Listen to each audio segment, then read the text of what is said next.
Good morning, and thank you to Sir Keir Starmer for joining us. Thank you for having me. Yeah, thank you. Thanks for Really coming. good to be here. Yeah, thank you.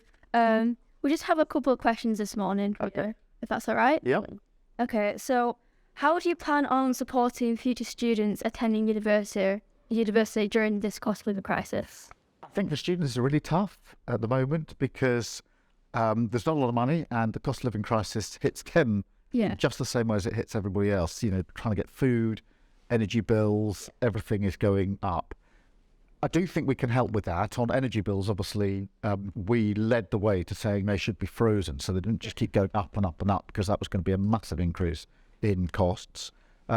We've also led on the long term there, because in the end, if we're going to keep bills down, we're going to have a long-term plan, which means, you know, making sure that we've got energy security, we've got better forms of energy, so the price is kept down in the long run.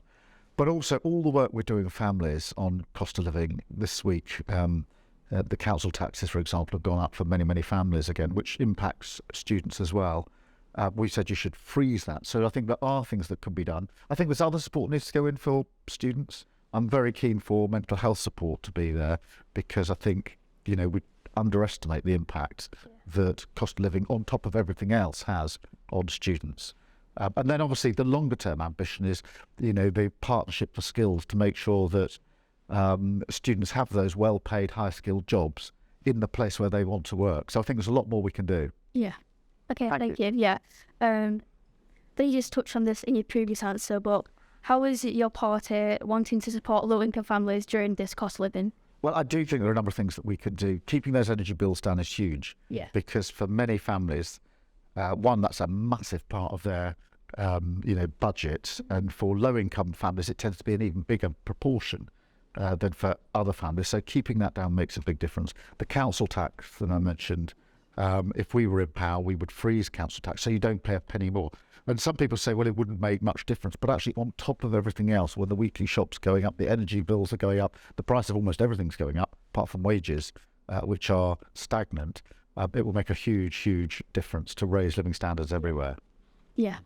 And the final question is, how are you and your party planning on improving the NHS, and do you have any goals for this? Yeah, so the NHS is dear to my heart. So my mum was a nurse, my sister was a nurse, and my wife works in the NHS. Yeah. So this is a daily conversation in our family. First thing I'd say is the NHS is, sometimes I say it's on its knees, but it's actually on its face. Mm-hmm. And we need to get the NHS through the next few years. I think one of the things we need is more nurses, more midwives, more doctors, and we want to double the number training and coming through, and we want to pay for that by getting rid of the non-dom status, which, as you know, is the tax break for the super rich, so they don't have to pay their tax in this country. We say pay your tax in this country. We will then use that money directly to pay for the next generation of doctors and nurses. But we've also got a long-term plan, because we were just discussing this downstairs with some of the students here.